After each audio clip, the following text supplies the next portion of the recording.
Man, Coach Criss is he's a special kind of person. You know, they don't make him like that no more. I promise you. I wish he was coaching now to help some of these young men out how to get along with people, how to love people, how to understand how life is. Give the opportunity to deal with police, you know, things like that, because the kids don't understand that. They don't have no integrity. He raised his kids with integrity. My brother is the head coach at Dunbar right now, and we having a problem with these Criss boys. Okay? And I make it mad. You can't whoop them Criss boys. They be whooping them too. He got Zach last year in the playoffs. You come back, big brother got him this year. That's Sam Griffin. I make it mad. Man, you can't whoop them Criss boys. But he come off from the pedigree of that man right there and his mother. And I learned about pedigree when I was playing with the 49ers. All the white boys used to talk about pedigree, bloodline. And I like to say, man, it's an honor to be here right today talking about Coach Criss. I love you, man. I love your family. And I hope your grandkids and your kids and your great-grandkids can spend some time with you. I don't care. They last a more weeks now. Okay? You need to spend some time with them where you can learn some things. Learn how to live. Learn how to take care of your family. You know, learn how to get along with people. Learn what you need to do to be a good man. Not just a good black man, but a good man. And that's what he is, a good man. That's about the only man I know can get along with white folks. I don't understand. I couldn't understand because I grew up in the 60s. My dad never scared of white folks. But he get along with them, just grin, cuss them out, hang with them. I'm like, yeah, look at him. Well, I'm going to tell you about this little story. He's a brutally honest person. We playing in Hammondville. I don't know if y'all know anything about Hammondville, but it's a small stadium. You can hear everything. This man kept asking Coach Criss. I don't know if you remember. Why my son ain't playing? He sit up there. We look at Coach Criss. He didn't say nothing. He just point at the tobacco. That man said, "Why my son ain't playing?" So we head to the buses, locker room. He standing up there talking. He asked Coach Criss one time to the minute, "Why my son ain't playing?" Coach Criss spit that tobacco out to him. "Cause he's a sorry." And boy, we laughed so hard, man. And he's just a good guy. And it's not any words that can describe it. You have to experience it. And I want to say congratulations, Coach Willie. As they say, God well done. You too, Miss Criss, because you part of it too. You know, you part of it too. And then raise these boys the way, and I hope the grandkids get something from you. I hope the great-grandkids get something from you. And thank God for y'all family. Thank you.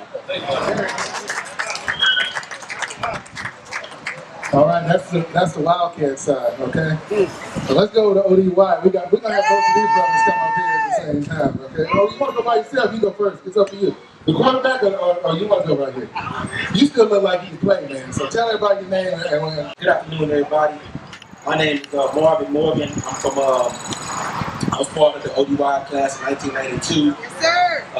The Mighty class in 1992. Played for Coach Criss for those 4 years from 88 to 92. Just a little bit about myself. After college, graduated, got a scholarship, went to Angelo State, played ball for 1 year, then I joined the Armed Forces. And actually, I just recently retired 1 May, 24 years. So yesterday I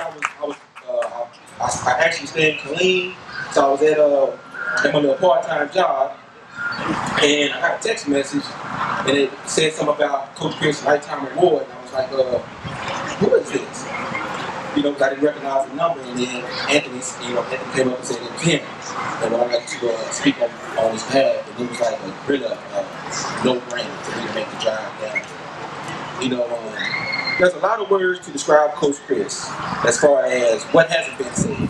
You know, he's here today for a reason, receiving a Lifetime Achievement Award.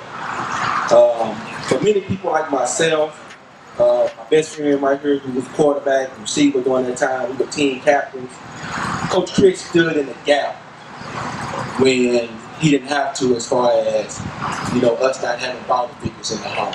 He stood in that gap and stayed on, not just us, but many, hundreds of other kids, steering us in the right direction.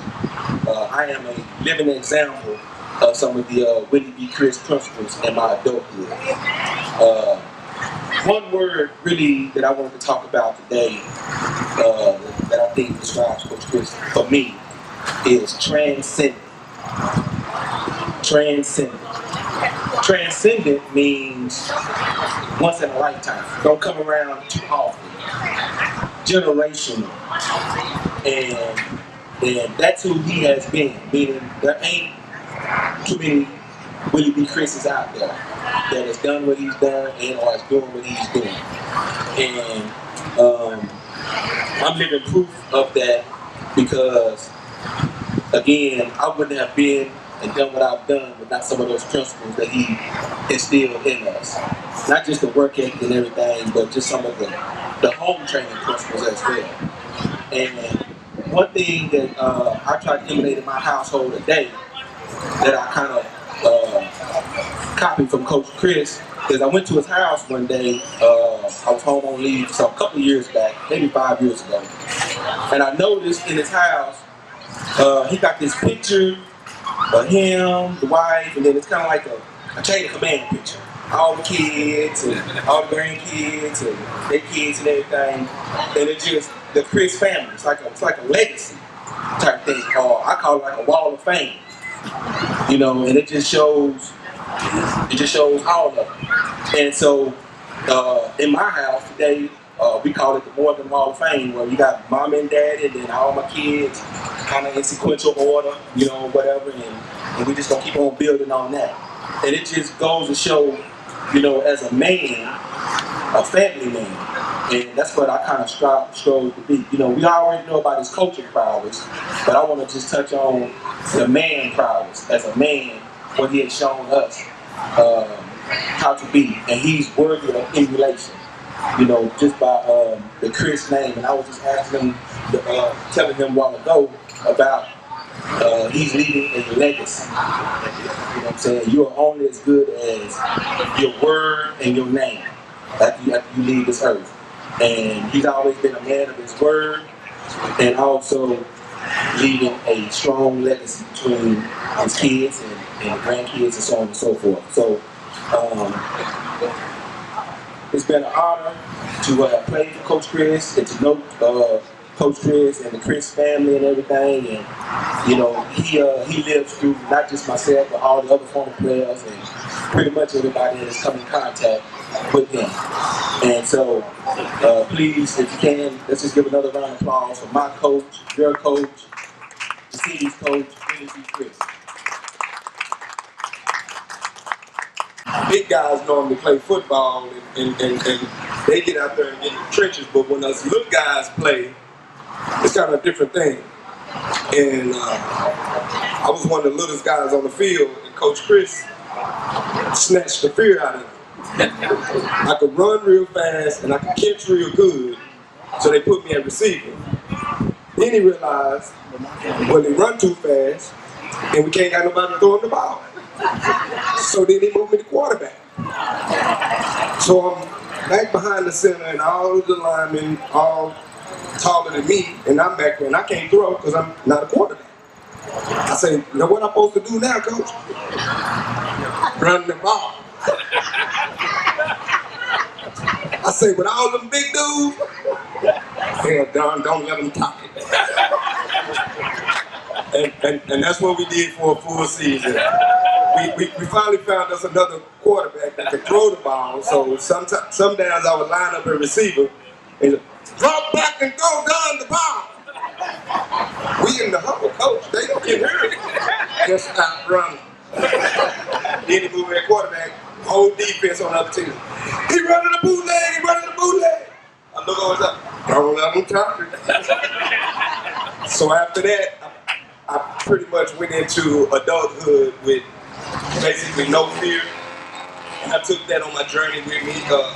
And a lot of y'all know I've been fighting and battling cancer for the last 6 years. And those words I take with me. Cancer been chasing me, been running behind me. I just don't let it tackle me.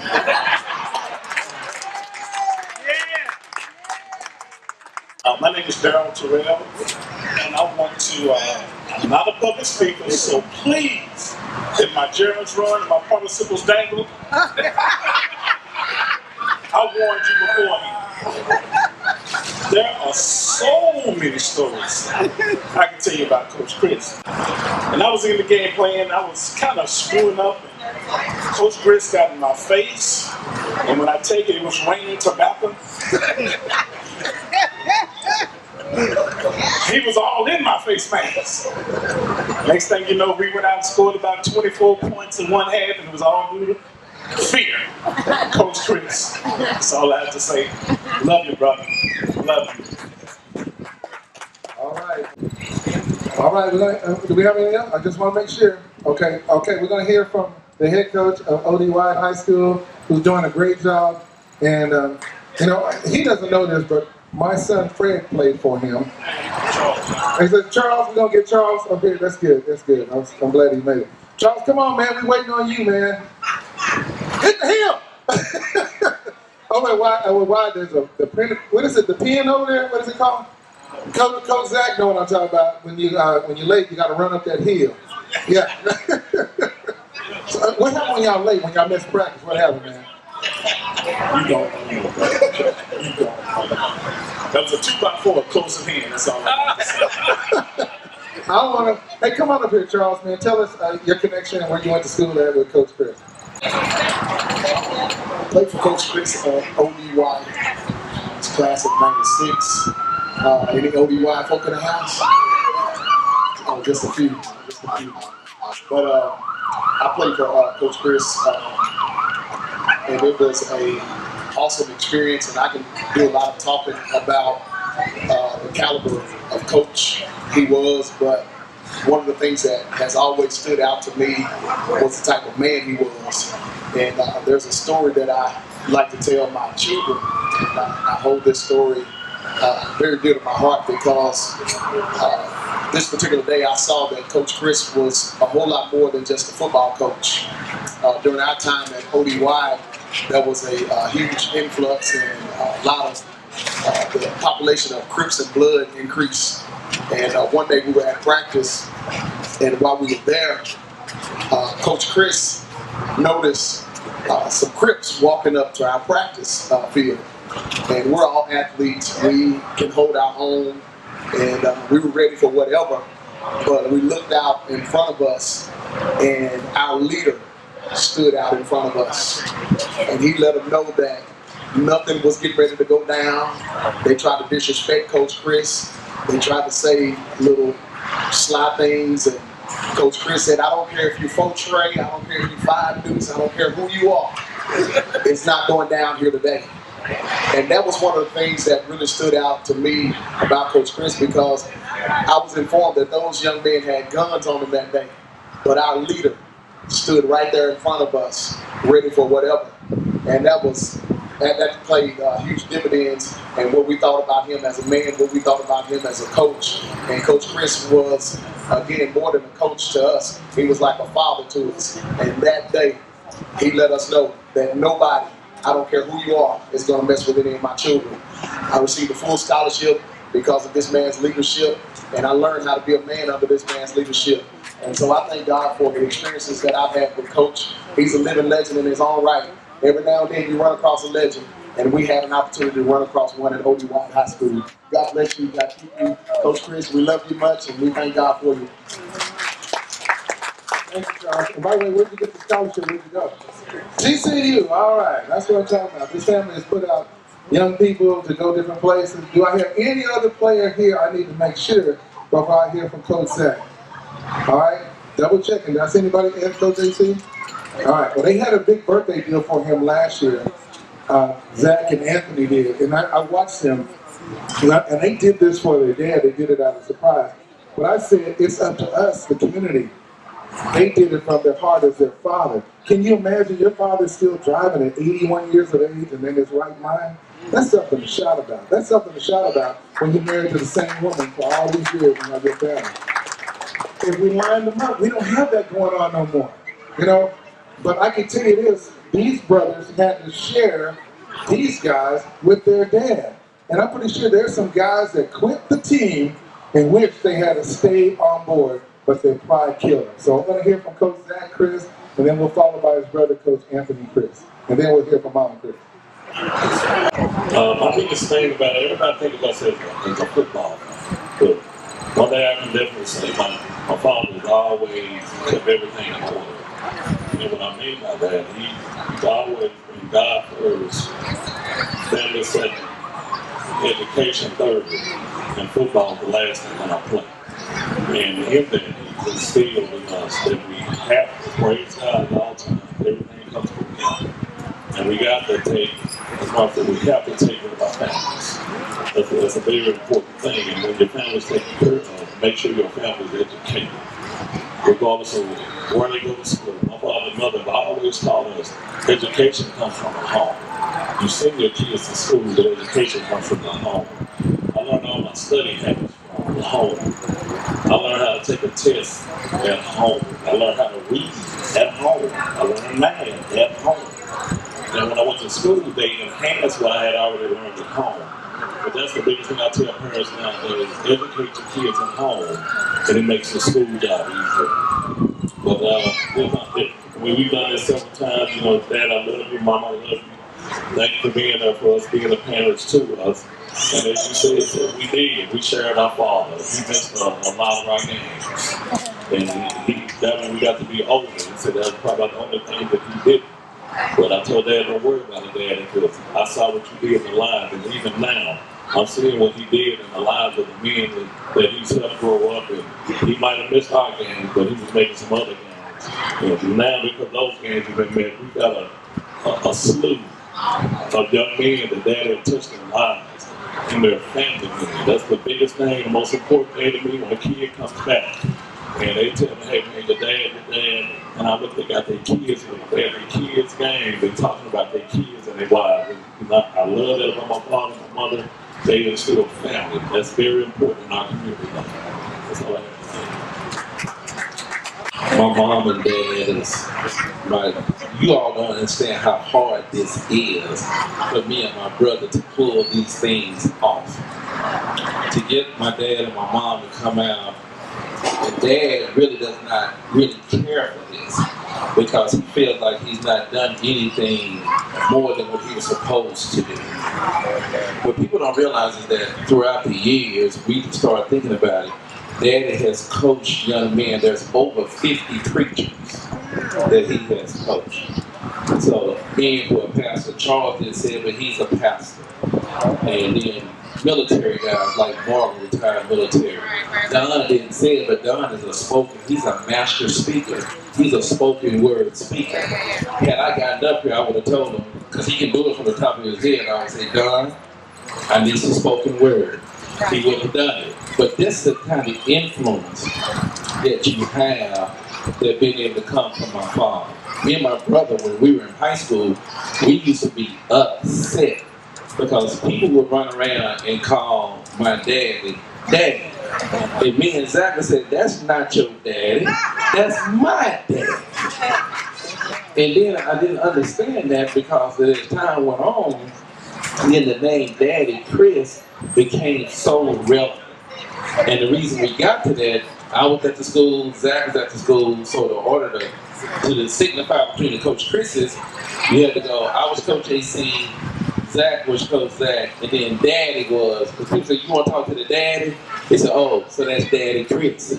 It caught on. And then it became Daddy Criss, everybody calls him Daddy forever. And so now, with me and Zach have started to realize and started to become, we become Daddy Chris's at our campuses. It's weird that I'm Daddy Criss at Sam Houston. Zach is Daddy Criss at ODY. We have all these children, all these grandbabies. And then my wife started to understand. And I'm going to tell this last story and I'm going to be quiet. I am going to try to be free, but I have to speak. And, so I drove up from Dallas, so I'm going to get these 2 words. that last thing, the critical thing that my daddy has taught me and my brother is that family is first. Take care of your family, but also that the kids that you come in contact with, you have to make sure you pour into their lives. And by these young men coming back, and all the young ladies that he's coached too, that's the thing that we've taken from my dad, is that he was never selfish. He had his own kids, but I watched him give lunch money to those kids just like he gave lunch money to us. I watched him take them to football games. I watched him take them to college. I watched him and help them go on their way with their tuition. All these things I didn't understand until I became grown. And now as we be able to affect the lives, so for my dad to receive a Lifetime Achievement Award and to be around to get it today, to actually see it and to be a part of it here in Fort Worth, Texas, is a great thing. We love you, Mom. We love you, Daddy. And thank you guys for coming out and sharing with us. Thanks, Coach AC. I've been on Dominique Criss, son of Anthony, nephew of Zachary, and my grandfather's Willie Criss. Like he said, all of us from school we were told not to coach. Go to school, get a degree, business, anything else, but coach. And all of us went off, got degrees in other things, business, came back. Y'all got us. The whole thing was, hey, just come volunteer, help me out with the kids. So I'm like, I have no problem with that. It's spring break, I ain't got nothing to do. I come volunteer, help the kids. So you're out there working with the kids, and then at first you just help them volunteer, and the next 2 or 3 days you don't coach. Then it's, coach, can I get a ride home? Coach, I'm home. So then, like you said, you start pouring into the kids, like you become attached. So you go, like, okay, you know what? I can see myself doing this, so I'm giving back to the community, I'm giving back to the kids. I can give them something that I didn't have. So he said, I'm there, putting them in positions, trying to tell them what's going to happen, been there, done it. A lot of the time they don't want to listen, you know. I don't believe family agrees until something happens to them. I really enjoy being able to coach and get back to the kids and get back to the community. And if I could do it all over again, I'd make the same choice. Dominic, you can have that seat right there, man. Okay, I'm going to ask everyone to stand at this time, and let's show some love for a woman who's been faithfully married to the same man. Cook for him, even when she probably didn't feel like it. But whatever they did, we need more parents like this. Let's give it up for Mama Criss. If you come up and say something at this time, please. Come on here, Mama. Come on over here. Don't you look sharp?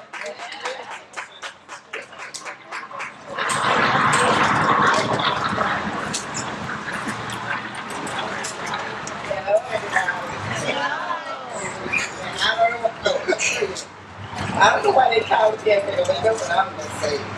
I said, all down through the years, it seems like it's been 100 years, and I thought, after my kids got grown, I thought, oh boy, I'm going to all these football games. Here come my grand. Oh, I started going to the football game, but no matter what, get on this, go to the game where you feel like you're alive. Right. And then my little great-granddaughter, which is his daughter, was over to the house, and so they were having a game. So I said, well, no matter what, I said, you got to do that homework. I said, if the homework don't get done, you don't go to no game. I said, man, it ain't gonna hurt my feelings not to go to the game. I said, of course, I just keep right on going to the game. And I said, oh, I'll be glad. I mean, great-grandbaby get drawn in. Of course, I'd be too old to know what a game is by then. But enjoy it. But I really enjoyed the football. And I had said, I had put that in confession statement. So I said, well, I should just love ODY. I said, because like every grandchild and every child I have, right? You know, you are my stage. So I just appreciate everybody's children. And I really am in love. So I'm kind of smart about it. I put up with them just like I put up with mine. We all have a good time together. Thank you. Thank you, Mr. Chris. First of all, I'd like to thank Cedric for being a part of this committee. Cedric has been helping us for some years now. In the past 2 years, he's been helping me to advise on different people to honor. We're the Tarrant County Black Historical and Genealogical Society, and what we do is we preserve the artifacts of the pioneers and the people, the Tarrant County color that has gone on before us and made a difference. And what we decided to do is to start honoring those that the living legends. And it started out with the Outstanding Achievement Award. And then on last year, we changed it to Lifetime Achievement Award. Because when you have people that have given their life, have given 50 years plus to our, especially to our young people. Right. Because we know what? Our young people are our future. You know, what we instill in them and what we invest in them will determine how our, not only our community, but how our nation will be. So for people like Coach Criss, who has dedicated their life to young people, and we hear these young men up here talking about how he's touched them. Last year, earlier this year, Cedric let me see a video where they were honoring Coach Criss, and some of the testimonies from some of the young men of how he had touched their lives. And truly, these are the kind of people that we want to honor. Send it to you, and his lovely wife is standing beside him, because how many know it took a sacrifice? The young men talked about their daddy and how they had to share their dad, but she had to share her husband also. So we like to present this award to you, and I'd like everybody to stand and honor Coach Willie Criss.